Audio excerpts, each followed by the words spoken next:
A palavra demônio tem origem do grego dêmonas, que significa que provém da divindade ou que tem caráter divino, e do latim demonium, que significa gênio, divino. Quanto a Satanás, é uma adaptação do hebraico Shatan, que significa inimigo, opositor. Para o poeta grego Hesídio, no século 8 a.C., os demônios eram as almas das pessoas mortas que tinham a missão de cuidar dos vivos. Inclusive, os filósofos da tradição socrática, como Platão, consideravam o demônio como um ser que guiava os humanos para o conhecimento, claramente uma concepção positiva.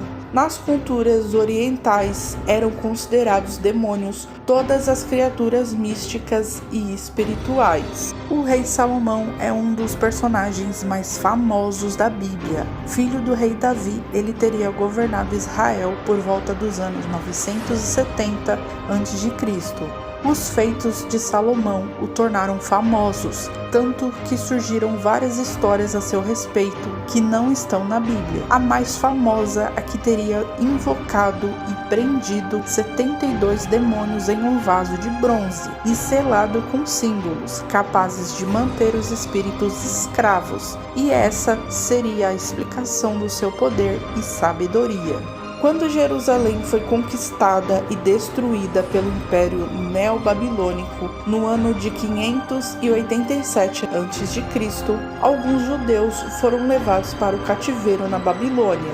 Ciro o Grande conquistou os babilônios em 550 a.C.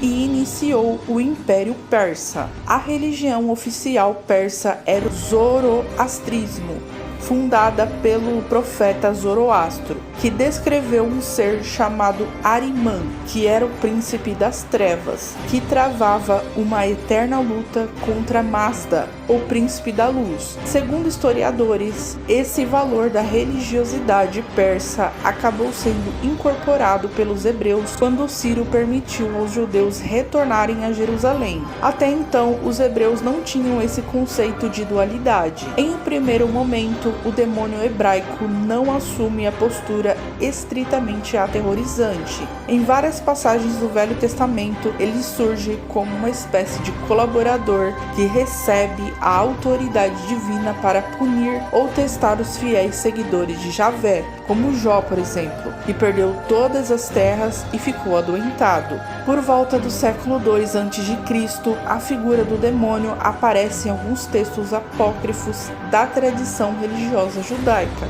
como seres malignos que desorientam os indivíduos e os levam a cometer atos deploráveis.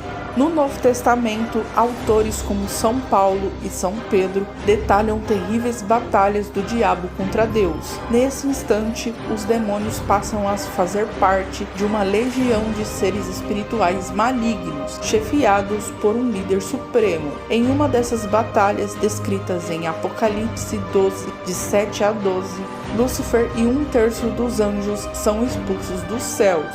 No início do cristianismo, vários cristãos acreditavam que o demônio assumia a feição dos gladiadores e leões que os trucidavam nas arenas romanas. Em uma Bíblia histórica na cidade de Trèveris, atualmente Alemanha, há um manuscrito feito provavelmente entre os anos de 800 e 825, com o texto do livro bíblico de Apocalipse. De acordo com o professor Edir Suede Abumansur, professor do Departamento de Teologia e Ciências da Religião da Pontifícia Universidade Católica de São Paulo, essa é talvez a mais antiga representação dos demônios de que se tem notícia. Nele, o diabo é representado como um enorme dragão, mas seus anjos rebeldes e decaídos são iguais aos anjos que os fizeram precipitar. Tem asas, vestes longas, cabelos encaracolados. A única coisa que lhes falta é a auréola. Os líderes cristãos do século II d.C. adotaram o método da personificação do mal contra judeus, mulheres, hereges e todas as crenças pagãs. Os primeiros retratados icônicos de Satanás vieram da divindade greco-romana da fertilidade Pan, que era meio homem, meio bode. Foi assim que Satanás obteve os seus cascos e chifres, no início desenhado de preto. O vermelho tornou-se sua cor padrão, associando-o ao fogo do inferno. Foi também no século II d.C. que tanto os cristãos quanto os judeus aplicaram novos entendimentos à história da queda. A partir desse momento, a serpente se tornou plenamente identificada como o diabo disfarçado, sendo que Eva assumiu um significado relevante como a principal pecadora do Éden. Com essa visão misógina aplicável a todas as mulheres, Eva foi descrita como tendo sido seduzida pela serpente. No século XIV, ocorreu uma disseminação dos cultos aos demônios. Em alguns países da Europa, a origem dos luciferianos pregava a ideia de que o escolhido de Deus era Lúcifer, por esse ter sido designado como o anjo da luz. Na Itália, uma seita conhecida como a Velha Religião organizava missas onde o pão consagrado era oferecido aos ratos e porcos. O Inferno, de Dante Alighieri, de 1265 a 1321, descreve Satanás como um monstro de 3 faces, nas profundezas do inferno, com asas gigantes de morcego. Para Dante, o maior pecado era a traição, mas após o Iluminismo, a disseminação da explicação científica diminuíram a preocupação com o demônio. No final do século XIX, a literatura romântica passou a incorporá-lo como um ser que representa a capacidade do homem de raciocinar livremente.